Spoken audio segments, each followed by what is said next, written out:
Hey folks, before we begin, just a quick reminder that on November 10th through the 13th of this year, Jim and I will be doing a live event in Walt Disney World. Friday we'll be doing an informal meetup at Rick's Lounge at Coronado Springs. Saturday we'll be doing a Pandora walkabout and an Illuminations dessert party. Sunday we'll be recording a show and doing some other stuff around the parks. Get all the details that you need to come visit with us at storybookdestinations.com/DisneyDish. And now on with the show. Welcome back to another edition of the Disney Dish podcast with Jim Hill. It's me, Len Testa, and today it's the episode you've been waiting for these many years, listeners. It's the review of Pandora, the World of Avatar, which is opening soon at Disney's Animal Kingdom. In order to do this review, we need to bring in the man who inspired the Na'vi people in James Cameron's imagination. That's one Mr. Jim Hill. Jim, how's it going? Well, that was only because I held my breath for that long, Len. He turned blue. That's right. It's like, ooh, hey, I could go with that. I mean, a lot taller and less fat, but yeah, that's a look I could go for. All right, Jim, so let's begin. You flew down on Thursday, May, 11th? Something like that? And was in there during the day on the 12th. The one thing, I did not get to see it at night because of some problems with the plane flight down. I didn't get in there. Did you get to do the nighttime stuff? Or? No, actually I didn't. My preview was Saturday 12 to 2. But I think we've seen enough to know a little bit about how it's going to look at night. Curiously, the images that they've been showing from night are not of the entire land. And from what I've heard, some of the visual effects aren't yet working. Oh. That's why there haven't been many nighttime previews. Okay. So some bioluminescent effects weren't working last night, but people were saying the sidewalk effects, the walking path effects were working. But let's begin, Jim. Let's talk about walking in. You walk past what was the entrance to Camp Mini Mickey. Again, this project started in 2010, right? Well, they broke ground, I want to say, in 2013. It's been a long time. It's the area formerly occupied by Camp Mini Mickey. You walk past now the new Tiffin's restaurant, the new Nomad Lounge. We came to a door where they checked our magic bands. We walked past it, and immediately you're on the pathway. And there are a couple of interesting things that you notice right off the bat that are different from Camp Mini Mickey. Mm-hmm. For me, it was the moss growing on the iron bridge that crosses the river into the land of Pandora. This was sort of like a spray-on plastic. It looks like it's plastic or it's concrete. It's very hard.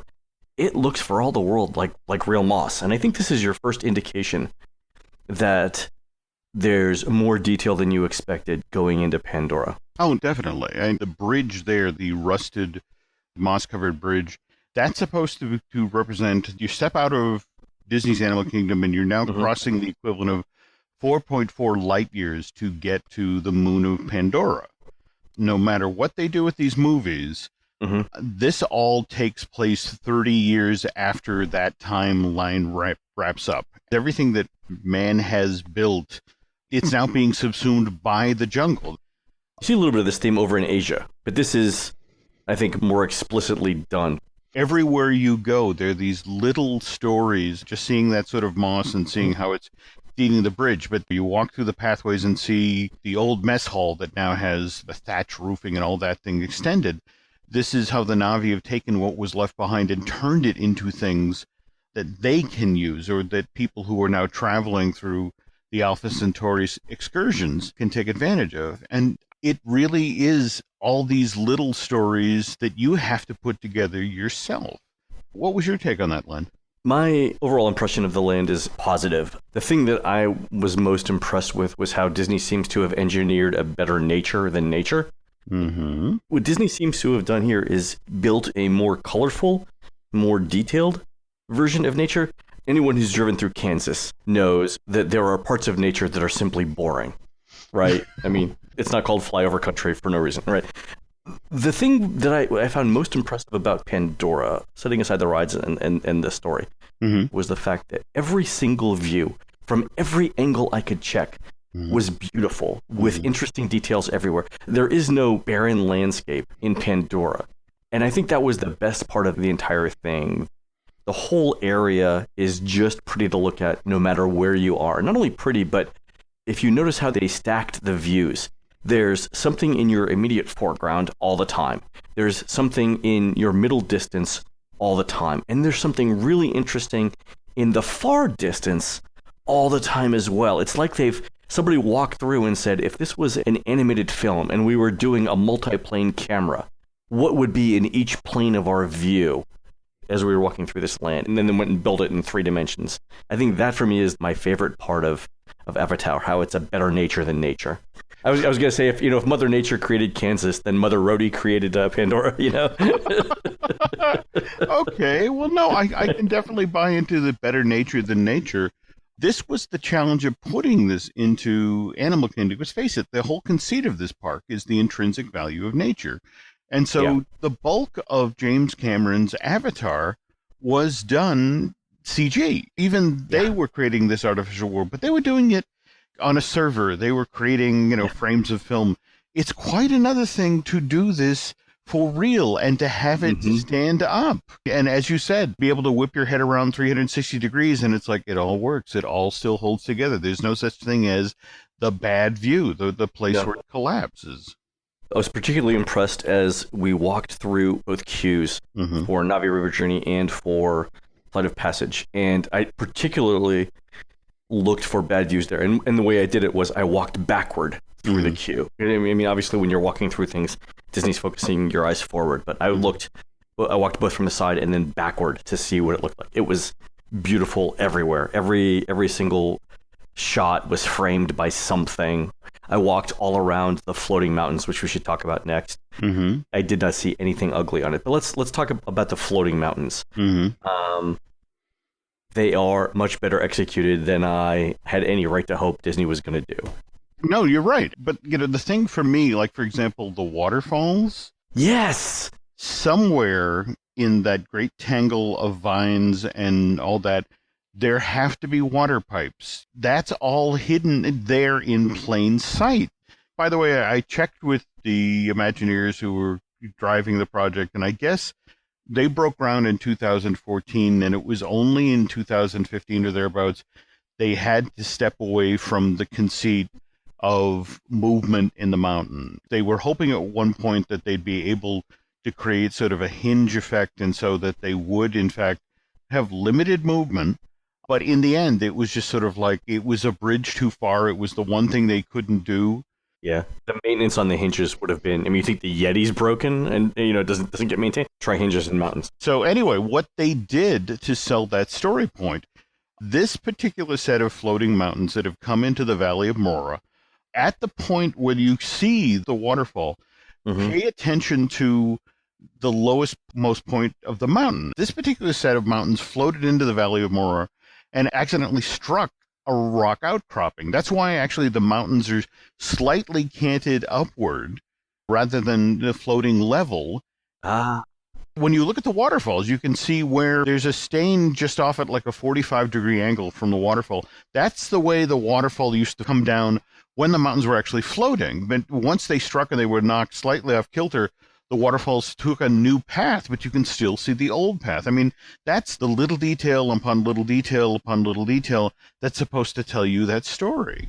I love the idea that some Imagineer had to figure out the orbital dynamics of floating mountains to figure out where the smudge went. The meetings upon meetings they had to have had just to sign off on each individual layer of design. And neither you and I have experienced the nighttime version of this. No. I spoke with Matt Gaylor, the show producer in Pandora, and he said, this is a land you have to come back to and see at night because it's completely different. It goes from the majestic, beautiful grandeur of the floating mountains to this romantic place that's alive with light. As he put it, this is the crown jewel of the nighttime reawakening of Animal Kingdom. Yeah, I think that could be true. I definitely need to go back to see it at night. My sense is it probably won't be open at night until after Memorial Day. Let's talk a little bit more about the water, though. One of the things that I love about Pandora is that there's water everywhere, and it does two things. It provides a background ambient noise that sort of walks with you as you go throughout the land. But the other thing that I really liked is the ambient sounds that they're piping in, the animal sounds. Oh, God, yeah. And that is incredibly detailed as well. You want to talk about that? That's ridiculously complex. It's not just a sound profile. The way this is set up, you'll hear an animal moving through the brush that will then make a call, and then across the way, you'll hear either an animal from the same species call in response, or you'll hear different species who are warning the other animals in the area. It's like, oh crap, the big thing is coming. Predator! Yeah. Yeah, that level of storytelling, which reinforces that you're in a real place. Yeah. You lived for a long time in the Carolinas, so you remember your battles with raccoons and hedgehogs or groundhogs. That wall of sound is an everyday thing that you just accept when you live in this sort of environment. One of the things that I noticed, though, is that the noises themselves seem to change with the time of day. Like there seems to be a morning cadence, an afternoon cadence, and I'm assuming there's going to be an evening cadence where things are waking up. Then during the middle part of the day, it's a little bit more sedate in terms of the noise, and then I guess it picks up again at night. I'm told that the particularly impressive time will be sunset, headed into twilight, headed into night, that there's a sophisticated sound profile for that period, whereas everything that was out and in this area at daytime is headed to bed, and other things begin to wake up, and the nighttime insects and the jungle coming alive at night. It might be worth it just to hang out in Pandora and listen to the symphony of sound. Also, the bioluminescent jungle wakes up. What did you think about the walking paths through Pandora? They're not sort of the hub and spoke architecture of Main Street USA. These are definitely more meandering pathways, right? Yeah, but at the same time, you did the same thing I did. You came in the bridge over Tiffin's, you left over the bridge through Tiffin's, right? Yeah, the walkway to Africa wasn't open yet, although you could see cast members walking to it, and there's definitely a bridge there as well. Yeah, for all of the feel of this is actually the way paths would go to the terrain, there isn't a sense of, well, where does this path take me, and now I'm lost. I mean, there's a simplicity and a clarity to it, the way you navigate. Is there a guideline for it? I mean, they tell you, like, specifically always head left or something like that? No, not yet. That's the challenge from your side of the fence. You're going to have to, from a touring plan's point of view, how are you going to tell people to travel through this land? Because half the charm of it is that, where does that go? You know? To me, it reminded me of the Oasis, where the entry point of the Animal Kingdom, where there are, as the song says, two paths you can go by, but you end up on Discovery Island either way. The way I counted it in Pandora, if you wanted to get to Navi River Journey, or you wanted to get to Flight of Passage, there were at least 3 different paths you could take to get to those, not counting all the little cutouts where the paths joined up, but at least 3 distinct routes to get in. And I thought that was pretty good. And the thing I liked about the routes, one of them was sort of the fairly wide, although curvy path that Disney would expect to take with a large group or something like that. But others were fairly small. They all had different terrain heights, so some were a little bit more elevated than others. A couple of them went over streams, and I liked the variety there. Some of the bridges were flat, some of the bridges appeared arched, some of them appeared definitely much more man-made than others, or Navi-made. When you come out of the Navi River excursion, I love that bridge just for the wear and tear. Yeah. There's a metal base on the bridge, and you can tell at one point it was supposed to be metal that was made into crosshatch X's, right, into X shapes. But there's now dirt and, of course, moss growing up in the holes around the metal where the metal touched the dirt. And so dirt started to come over it. And you can't see the metal in other places, but there are other places where you can actually see the metal exposed, and it definitely looks like it's been worn by years and years of footsteps. Yep. So they've aged that as well. You mentioned Navi River Journey. Is that the first ride you went on? Yeah, I don't know what you experienced with Flight of Passage, but they seem to be having some operational hiccups. Oh, we'll talk about that, Jim. Okay. Let's talk about Navi River Journey. It's with if you follow the path in and you stay basically to your left, you will end up at Navi River Journey. For the AP preview, they told us we could ride it as many times as we wanted, and we weren't going to need Fast Pass for it. Whereas for Flight of Passage, they gave us a 15-minute return window printed on a Fast Pass, the old style ones, and said, this is the time at which you will ride it. So first thing we rode was Navi River Journey. What would you describe the queue like? It's this large straw hut-like structure that holds the line, right? Let's actually back up to, what did you think about the non-marquee? The fact that there's not much signage that tells you this is the ride. Yeah. I liked it. The thing they may have problems with is people finding it. I can definitely see Disney having to put cast members out or signs out saying Navi River Journey, ahead. It's a subtle land. If they had a neon sign or something like that, Navi here with a big arrow, that would not be the right sense of place. It definitely was hard to find the entrance to it. Although once you did, then you just go back to it. I liked it. It was subtle, and I think a lot of the land is subtle. I think it fit in perfectly. Whether it works operationally, it's like this painting is lovely, but I wouldn't want to live in it. Yeah. We'll see how it runs. I loved going through the queue and seeing all of the Navi folk art, the weaving, the weaving, right? Yeah. Tornado-shaped supports and that sort of thing. When you finally get into this thing, so 2 boats launch at the same time. Each boat holds 4 people, so it's groups of 8 being pulsed through this 4-minute-long attraction. Yeah, I think it's 5 minutes including load time, but the design time, as they say, the time at which you're actually looking at stuff, is 4 minutes, which is relatively short for a boat ride. What do you think about the boat size? 2 by 2. This is definitely not a Pirates of the Caribbean boat. No, not at all. Not at all. And I think that you're here in Pandora and we want you to feel things. And so, when you're, how many people are in a bateau for Pirates of the Caribbean? Was it 6 rows of 4, so 24 people at a time? Yeah, most Americans can fit 3 in there, but still 18 to 24, let's say. Yeah, and so on Pirates, you're not expected to feel anything. Here, that was the notion, that you're supposed to be surrounded by this bioluminescent forest and see all these creatures on the riverbank. And I know that some people sort of like, oh, it's projections for the animals and that sort of thing. But I loved actually the animation on the animals, like the viper wolves, I believe they are. I love that they actually behave like animals, whether grabbing their young and leaving the scene or sort of growling at people in the boats that are passing by. I mean, it was very understated, but at the same time, the sense that you are in a real place observing. In fact, honestly, one of my favorite details is that part where you're going under the giant leaves and you're watching them bow down. Right. As the creatures are jumping from leaf to leaf. And by the way, as I'm going through Pandora, I think in the back of both of our minds, we're comparing this to Diagon Alley, right? Let's just be blunt about this. Yep. One of the things that I thought Navi River Journey did better than Gringotts, and I'm not saying it's the same ride as Gringotts, but one of the improvements that I see is there are screens in both rides. One of the interesting things that Disney seems to have done with the screens is, although there's a screen projection on which you can see the wolves and the other things, there are other things behind that screen.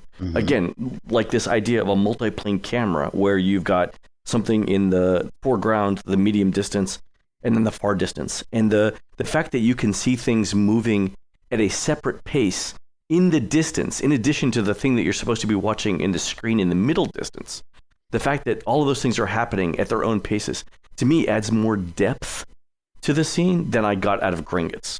Well, it's funny. I'm not saying Navi's a better ride than Gringotts. I'm saying that particular element where both rides have screens, Disney seems to have done screens better. Oh, no, I got to give that to you. I think one of my favorite moments out of the attraction is the first time you see sort of a group of Navi people moving through the jungle, they're at a distance and you're looking through foliage at them. And in fact, it takes you a moment or two to realize, what am I looking at? Like, oh, cool. But in the foreground, there's like this rotted tree trunk that has fallen over the space. And you can actually see little glow-in-the-dark worms and centipedes that are making their way around the log or that sort of thing. I mean, it's just... That is one of my favorite effects in the entire ride. Did you see how they did it? No, how? Video projection.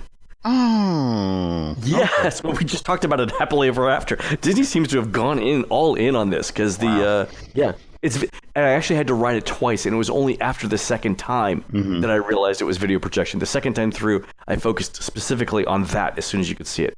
That's another great use of that technology to add 3-dimensional effects to a set like that. I agree. Oh, yeah, that was really good.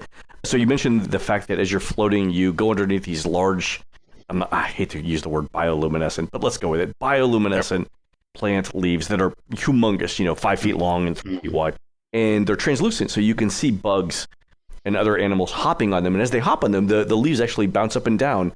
It seems to be, the amount of movement seems to be adjusted based on the size of the animal. That's it exactly, yeah. That's walking on the leaf, yeah. That's nice. But the weird thing is that every so often I'd get pulled out by, for example, the giant pink dangly things that don't move. Yeah. I'm going to have to circle back on the Navi River to see if the other elements of the jungle will come alive once they have time to get them all installed, if what you're hearing true about the nighttime lighting profile being not are completely up and running at this point. I mean, again, they've got a hard opening on, what is it, May 26th, that they still They've have got less than 2 weeks.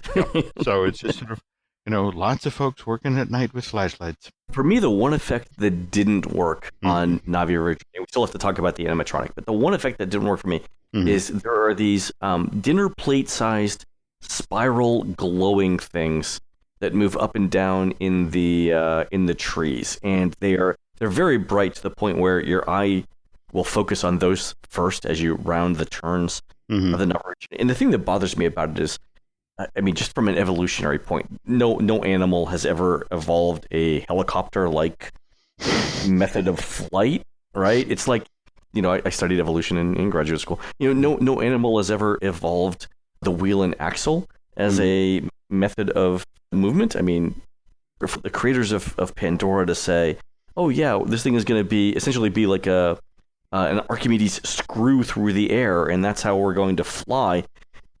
Come on. It's not realistic. The other thing is it moves too slow for there to be any possible way that enough air could be going through it.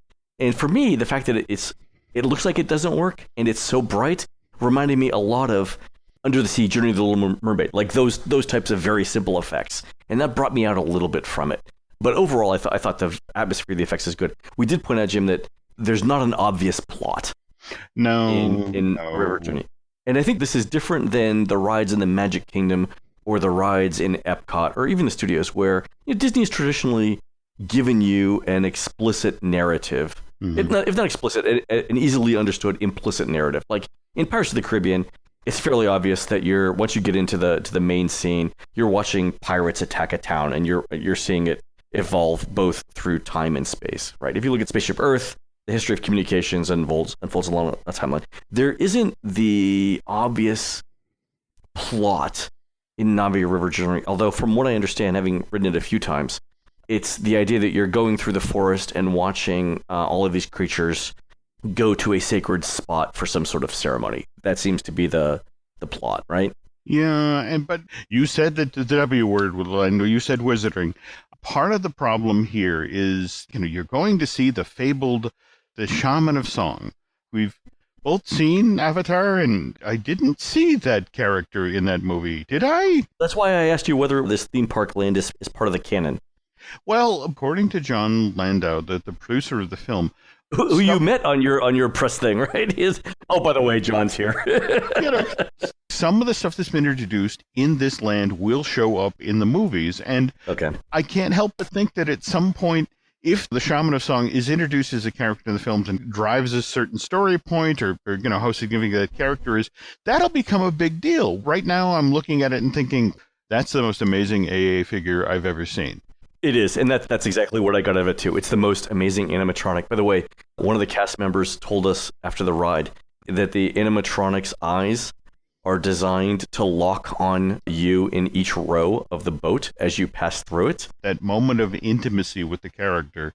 That was I wasn't expecting it the first time, even though I knew to expect it. It was very, very, very interesting. The other thing I liked about the animatronic, other than the fact that it is easily the most fluid and lifelike of the animatronics, the singer that they chose to voice the shaman is not a professional singer by any means. This is like it's the tonal quality of the music is like you or I singing these songs, right, Jim? Right, and I like that. I appreciate it. They didn't go out and hire a professional singer for it. That's right. And I liked it. I liked it quite a bit. What's your overall impression of the ride? The A is the big end of it, right? I know pleasant is a really mild word. Yeah, you're damning with faint praise there, but yeah. Yes, it's immersive. Yes, you're surrounded by this amazing level of detail. Yes, it's re-rideable, but it's pleasant. From a FX point of view, yes, it's groundbreaking. From a storytelling point of view, not so much. I mean, it really is very small worldly, but you don't have your catchy song or your stylized design or that sort of thing. I mean, it is incredibly well done for what it is, but it's a 4-minute long boat ride to meet a character that you haven't met before. I give it high marks for execution. I love the detail and the design of it, but I just never felt like I was emotionally engaged. I felt like I was in a very detailed live environment, in terms of like bonding with the characters or things like that. I mean, not really. But this is my checklist as I was going through it. Does it fit in the theme of the land? Obviously, it does. Does it advance the story? Incrementally. It's not like going back to Pirates. The fact that Pirates is in Adventureland adds to the story of Adventureland. I don't see the same sort of additive quality of the story of the Navi River journey. It's more like, in terms of adding to the story, it's more like Grand Fiesta Tour does to the Mexico Pavilion, which I think stands on its own. The detail that they put into it, and especially the multi-layered effects that they have in it, make it better than other aspects of similar rides, right? They make it similar rides. I mean, it's better than it's better than Grand Fiesta, obviously, because it's got more technology. The A figure alone is probably worth it. Is it better than Small World? And this is actually how I'm ranking this. Is it better than Small World? I'm not sure. Is it better than Pirates? I don't think it's better than Pirates. Mm-hmm. Pirates has a story with elaborate sets. So for me, it's somewhere between, Grand Fiesta, which is definitely better than, but not as good as Pirates. For me, that's somewhere in Small World territory. Okay. No, I like what you said about Small World having a distinct visual style. Mm-hmm. I mean, Mary Blair created that. And you can look at other things that Disney does in the same style and say, oh, this is an homage to Mary Blair, or this is, this is in the style of Small World. Mm-hmm. I don't know that you'll be able to do the same thing for Navi River Journey. So for me, it's going to fall somewhere in there. I'm thinking 3.5, 4 stars out of 5, Mm-hmm. depending on the mood that I'm in and what I ate the night before. Would I go on it again? Yes. I would go on it again for the visual elements and look at it's re-rideable. I'll give it that. No, I that's it exactly. I'm sure every time I ride it, I will see something different. I mean, those strange little goat creatures that come down by the river, I loved. Yeah. I loved how once they exited, the plants opened again. I mean, it was something. Yeah, that was a nice touch. Yeah. That's the thing. There's enough in it that even grading it, 3.5 to 4, it's still something. Hey, we're going into Pandora. Oh, we can do the river ride. I go on Pirates of the Caribbean every time I'm in the Magic Kingdom. I go on Grand Fiesta Tour every time I'm in the Mexico Pavilion. Mm-hmm. I don't go on Small World that often because the song will stick with me. But it's gonna be one of those things where if I'm there, and the line's not an hour long, I'll go on it. I would wait 20 minutes for the ride. The other couple of things I really liked about the ride, I like the fact that it's 2-person, 2-row boats, and the reason for that is it fits in the story of the Navi creating these things out of woven reeds, right? The Navi don't have fiberglass, right? There's no Chris-Craft in Pandora, so they don't have the boat styles of Pirates of the Caribbean, and I really appreciate that. The fact that they got that level of detail right only adds to it. In the queuing area, when you get to the main area, it's sort of like a giant domed hut. Mm-hmm. And there are a couple of things I like about it. Again, it shows the weaving skills of the Navi. But did you notice that they had fans built so that you're being constantly cooled as you walk through the land? And it was 94 degrees when I was walking this, and overcast. Mm-hmm. Thank you, whoever planned that. And Disney seems to have clearly understood that there's going to be some air movement needed to keep these people comfortable in line. I really liked it. There are a couple of places in Pandora, and we'll talk about the next one, where you definitely feel like between the background music and the woven reed emphasis on building materials, you could be in the Animal Kingdom Lodge. That's it exactly. I love that they found that way to create sort of a visual consistency between the various components of this theme park and its associated resorts and that sort of thing. Yeah. So what'd you do after you did Navi River Journey? Well, no. Before we go, we have to tell the story about the shaman, the Yeti story. Oh, that's right.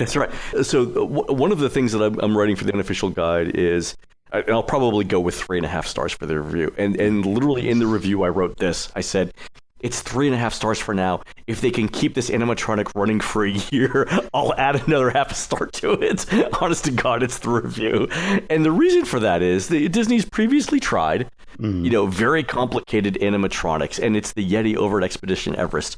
The thing broke, and they were never able to fix it. I've talked about it before. They were never able to fix it because of the way they built the Yeti, there was no way to maintain it once it was in place. They've learned their lesson here. What's the story, Jim? Well, they had what they call the Yeti meeting when they were building Navi River, and as well as, I want to say, the Grizzly River equivalent that was done for Shanghai Disneyland, the one that has the giant crocodile creature. Mm-hmm.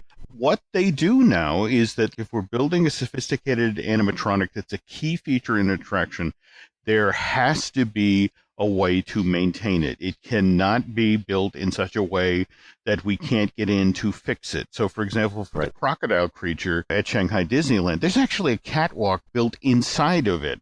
If they need to maintain it, they hit a button, the tail lifts up like a garage door, and people can walk up the inside of it and maintain the animatronics and change out the eyeballs, whatever they need to do.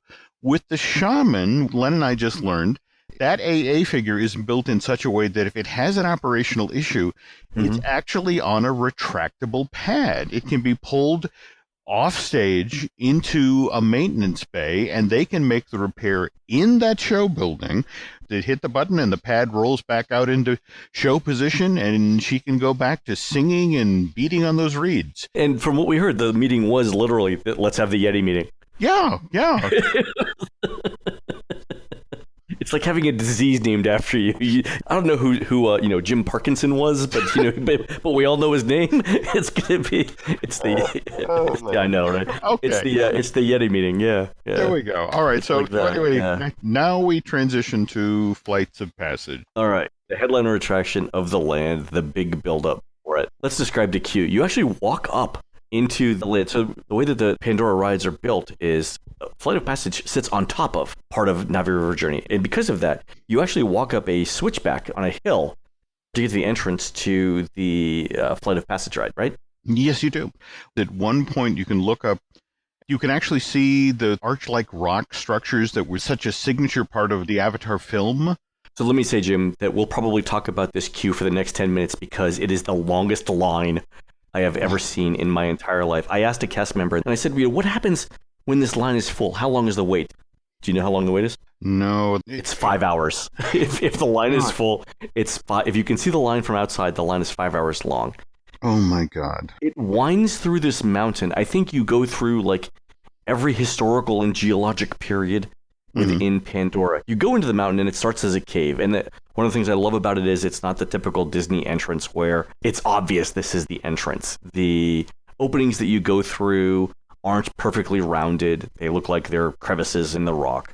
As you wind through the queue, you can tell you're definitely walking through Navi caves that were then appropriated for the human experiments or the human inhabitants of it. So as you're walking through the queue, you get this element of these were caves that were populated by the Navi thousands of years ago, and here's where the humans have come in and dug tunnels and added their infrastructure and whatnot. And you weave back and forth between these. And again, you're walking up and down at different levels. But the amount of detail in the queue, every single step, there's something to see. If you're there for 5 hours, you will see a lot. No doubt. Did you go in through the Fast Pass side? I did both. I actually walked the standby line just to see. And they were letting us do it. They were letting us tour the standby line just as an attraction by itself. And I was really impressed with the standby line. I got as far back in the standby line as the top of the jungle, but what is the deal with the jungle? About halfway through the queue, you walk back out into the jungle, but it's nighttime jungle. And how much of a line is in there? It's hard to say because by that time, you've already gone through, I think, the cave people, the Navi cave experience where they've got sort of the cave paintings. You've gone through a couple of airlocks of the Ace. Yep. Ace. And then you're out in sort of like the back wing of the camp where you're in the jungle and it's like you're walking outside on a metal walkway that sort of passes through the jungle as a scenic overlook. And then you head back into the building. But it's definitely nighttime jungle, very pretty, very well done. And you can start to see different plants there. And there are actually plants in there that you don't see outside or you don't see in Navi River Journey. So again, just another layer of detail. But everywhere you look, it's not only, here are the things that you're looking at immediately in the line. You look farther down the line and there's something off in the distance. And it's supposed to be in the distance. You never get close to it. But you can tell it's detailed as well. And then you swing back in and you end up in a laboratory. And you are now back in the film where they introduce the whole concept of how one connects with an actual avatar. And, well, you have to talk about the creepy thing in the tube. there's a couple of things before you go through it. What are the effects that I like? So it's almost like Mission Space in that you go by like a mission command module thing, and they've got sort of this round area where experiments are going on. There are tubes in which there's flowing water and little bubbly things that move up and down, and as you go through it, there's a video display at the bottom that explains what the experiment is, and if you stand there long enough, over a period of 10 minutes, they actually change the narrative of what you're looking at. In one aspect, or in one display, the things that are moving in the tube are supposed to be an aerodynamic test of what it's like to fly on the back of a Banshee. In another one, it's the movement of the little egg-like things in the tube are supposed to be Banshee egg incubations. So they're just periodically moving them. But the other thing I liked in there is you're walking past these experiments, and there are these black metal blobs in different shapes that move. And imagine a starfish, but made entirely black and slightly metallic looking, moving around a container. But then, as it gets to the edges of the container, the arms of the starfish retract into the starfish body so that it becomes a blob. And then as it moves off the corners back, the starfish shape reemerges. I hate to do this. It's a wonderful, impressive effect. I'm totally making it at home. I know how they do it. Well, no, that's it exactly. It's Hobo Joe, all right? It's Hobo Joe. It's a ferrous metal in a liquid. No, that's it exactly. The six people who understand this little kid's drawing thing that we just referenced. It's Hobo Joe. I mean, I was so happy when somebody explained that to me. It's like, wow, okay, so... It's a liquid with ferrous metal suspended in it, and with correctly shaped magnets in the back pulling it along. There you go. Great party trick, though. I mean, just really... And they've got different shaped ones. But all of that leads up to... You can tell they're doing experiments, and the experiments go from sort of like the abstract, aerodynamic wind tunnel things, to here are some small-scale things we're doing with living creatures, to the big effect, which is this gotta be 10-foot long Navi floating in a tube. You know how, like in Living with the Land, for this is for reference, in Living with the Land, as you're going through the boat ride, you pass the alligator where the alligators used to be, and you see those long tubes where they're farming shrimp. Imagine that, but with a person suspended in it. That's what you're looking at here, a giant blue person with an umbilical cord. What'd you think? They do such a great job of selling that this is a real thing, whether it's the finger twitch or the jerky movement of someone sleeping or that sort of thing. This isn't an audio animatronic figure sword fighting, all right? The things that one associates with this sort of technology. This is all little subtle movement that sells that this is a living thing. I thought it was fairly well done. I think it was a little oversold based on the conversations I had heard. It's very realistic. Don't get me wrong. And if I'm standing there for 5 minutes in the line as I walk past it, I would definitely appreciate the subtle touches of it. It was a little anticlimactic for me. Okay. After seeing everything else, it was good for what it was. Once you get to that point, though, you're pretty much on the ride, right? They divvy you up into groups. There you go. And it's almost like Mission Space, where you go into different areas, you stand on little circles. And this is where the pre-show begins. No matter which line you get in, no matter which room you go into, there is a pre-show that explains how they're going to link you to an avatar riding on the Banshee, so it feels like you're on the Banshee.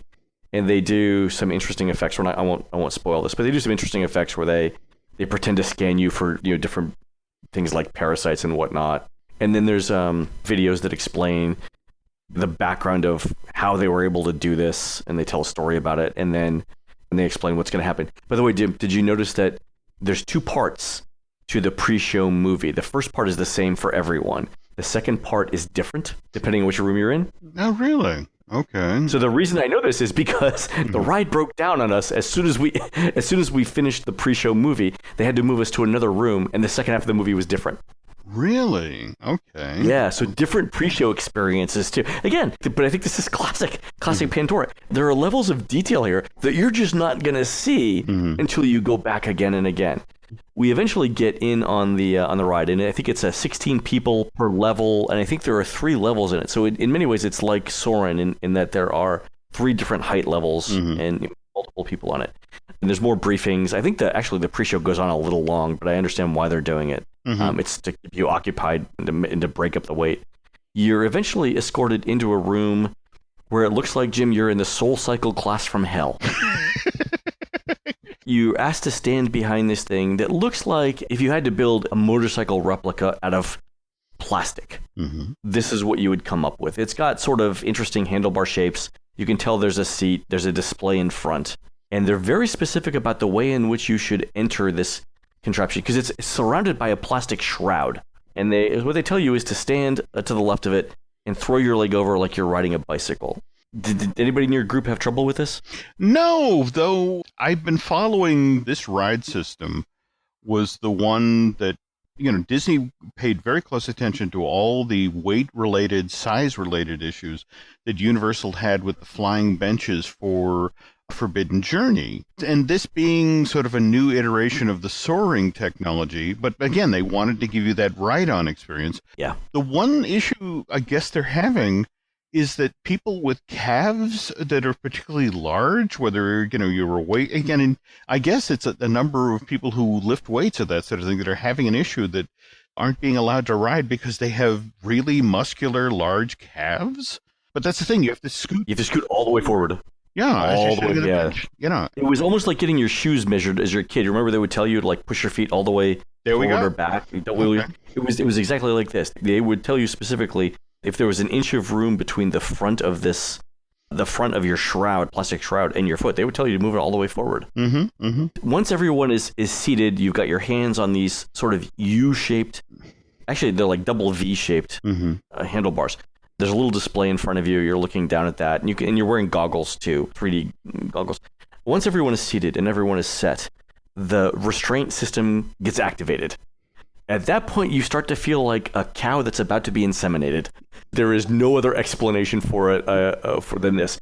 Something comes up and holds your back in place. Yeah, Something comes up and holds your leg in place. Mm-hmm. And it's to say that it's a snug fit is, I think, an understatement. The woman next to me said, at this point in this experience, someone should have bought me a drink. That was her line, and I loved it. No, I have to ask, once you were in the restraints, how soon after that did the ride begin? For us, it was at least a minute that we were restrained, and nothing at all happened. And I think there was actually some technical difficulty here. Yeah. The fact is that 3 levels of rows of 16 have to all be synchronized. If one person needs a little bit more time to adjust themselves in the restraint, all 48 people sit being restrained until that one person is ready to fly. And I think that's causing some of the problem. And I understand why they have to do it, but I think operationally, they have to get that time down. Oh, God, yeah. Otherwise, this hourly capacity of this ride is going to be terrible.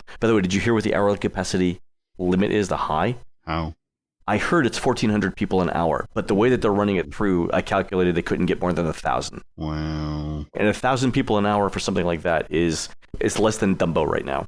So they definitely have to get the restraint system better, and they have to get the timing of it better. So the things have to be a little snappier. I wouldn't be surprised if they actually cut down the pre-show a little bit, because to me, the pre-show went on for about a minute too long. Well, I think, honestly, the pre-show is there vamping. In fact, did you get the, hang on, I'm having an issue, and he steps out of the lab moment? That's common in both. Okay. But then the second part of it was, here's a history of the lab, and it was the Sigourney Weaver character history. And then in the other one, it was talking about the cultural significance of riding the Banshee. Yeah, okay. The whole notion of when you're in the restraint and you're hanging there, and it could have been a minute, it could have been 4, I'm not sure. In my case, that amount of lag time, all of the wonderful prep that you've done in advance, all of the wonderful storytelling falls apart because you're just sitting there in that restraint waiting for this experience to begin. It's true. It sort of breaks the narrative. Yeah. We should say, as you're sitting in this harness, you're looking at a metal wall. Yep. A metal wall with basically horizontal panels. Yeah. The lights dim. I think there's a flash of light. Everything goes dark. And you have a great Starfield effect from the moment that you're supposedly syncing with your avatar. Right. Yeah. It's sort of like going through hyperspace or whatever. Mm-hmm. And then you're flying. What did you think? So I'd just been on Soarin' the day before. Oh, okay. I think, again, damning with faint praise, it's pleasant.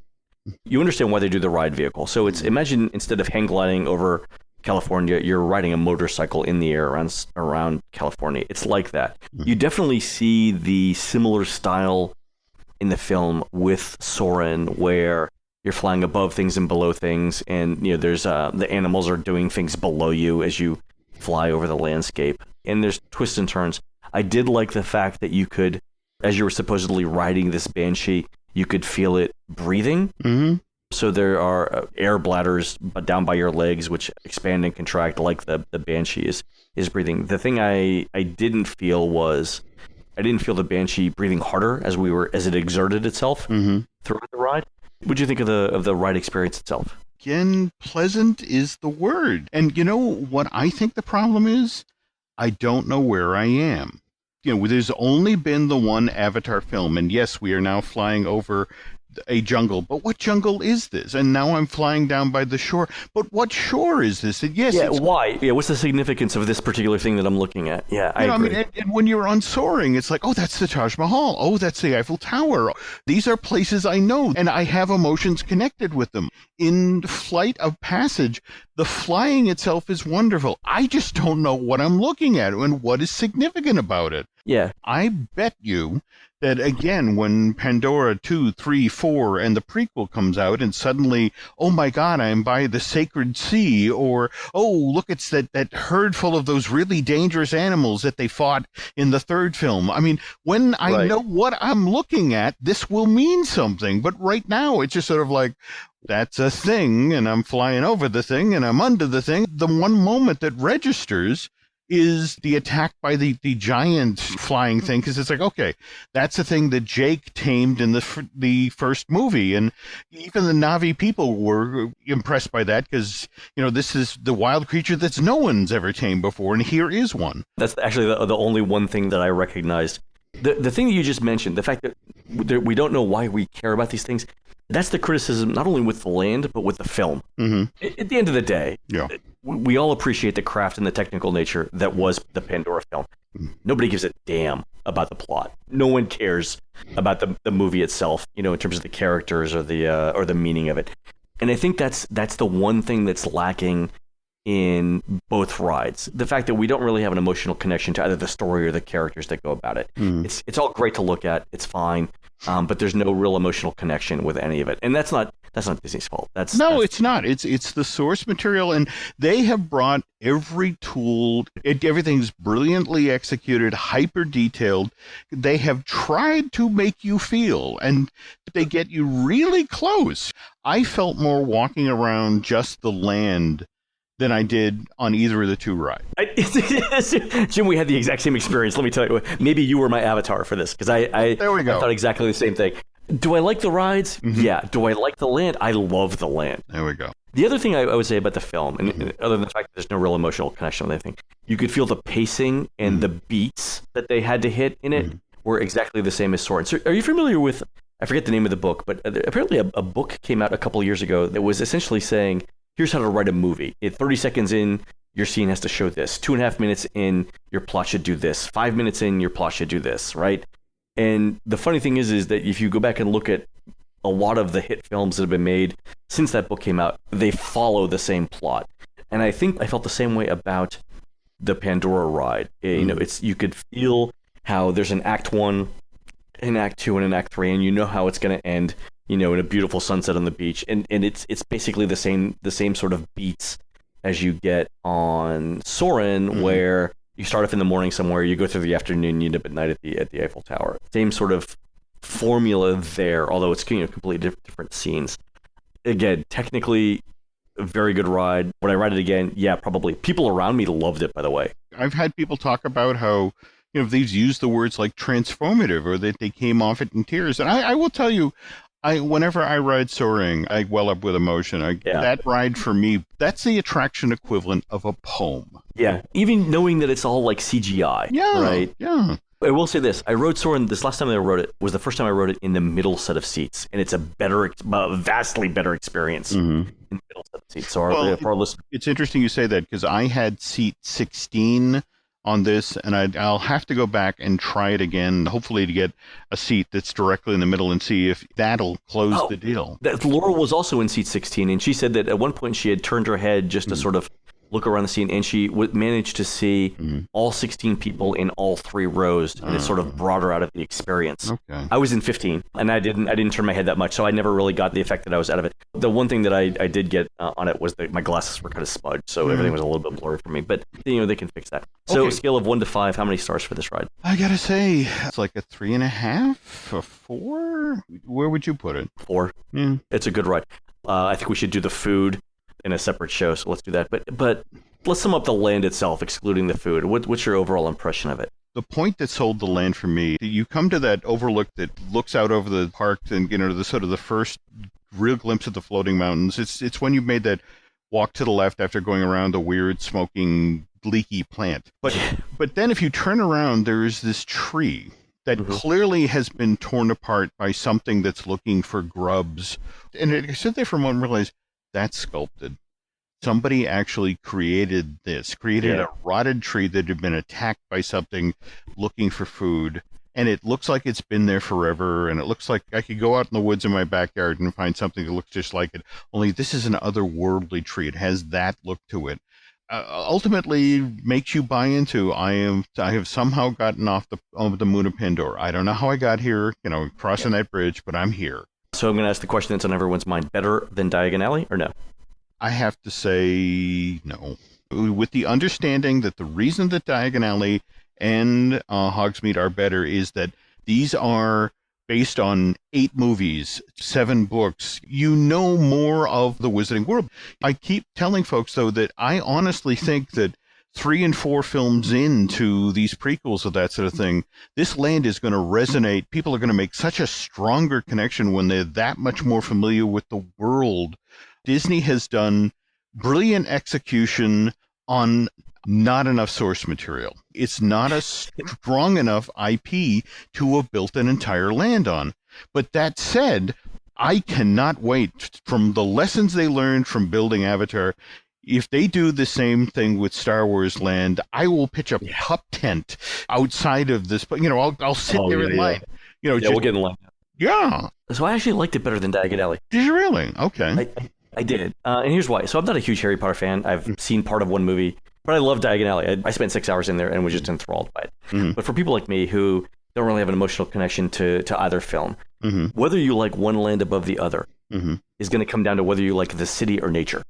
And for me, I like nature a little bit more in this context. Okay. Waterfalls for me resonate more than the city does. And the fact that it's bigger and they've got floating mountains and that again, that extra level of detail, the layers upon layers for me. Is it a huge margin of victory for Pandora? No, it's not. I would gladly spend time in either. I do agree with you, though, that Joe Rohde and crew did absolutely exquisite work on a very thin plot. You could not have asked them to do any better. In fact, I sent Joe a note actually saying that. And in many ways, I think, Jim, this is the end of Imagineering, like 20th century Imagineering. This is the culmination of everything that they could possibly do with the tools that they had available through the early part of the 21st century. This is it. Every trick that they know, every piece of technology that had existed when they started, they put it in this land, and it seems to work. And I think this is the apex of, like I said, 20th century Imagineering. It doesn't get better than this in terms of filming a place. The challenge that they're going to face is exactly what you said about Star Wars Land. In Star Wars Land, we know, for example, that there's going to be technology that not only makes this interactive, which is something that isn't really in Pandora right now, but that remembers you over time. Yeah. And going forward, the standard for Imagineering and for Star Wars Land is going to be, yes, Pandora is the base of what an immersive environment is like. But to that, you have to add personalization and memory. And that's the challenge. So, for me, I think it's better than Diagon Alley. Is it enough to sit back for 10 years and coast? And I'm not saying Universal coasted, but is enough for Disney to market this for 10 years like Universal did for Harry Potter? No. I mean, they've got to essentially say, we're done with this, and now we have to up it in 2 years. 2 years from now, we have to do all of this that just took 7 years, and we have to add memory and interactivity and personalities. And I think that's a monster challenge for Disney. No, I agree. I think they can do it. I mean, it's a very promising first step. Okay. I think really Pandora is essentially the world's greatest 3-dimensional movie trailer for the films that are about to come up. I mean that in the very nicest way. Well, I no, think it's- and I will tell you flat out, John Lando, the producer of the Avatar film, feels the exact same way, Len. yeah. All right, so Jim, next time we'll talk about gift shops and food on the next show. How's that? That works for me. All right, folks, you've been listening to the Disney Dish podcast with Jim Hill. Please go onto iTunes and Stitcher and rate our show and tell us what you would like to hear next. For Jim, this is Len. We will see you on the next show. Take care.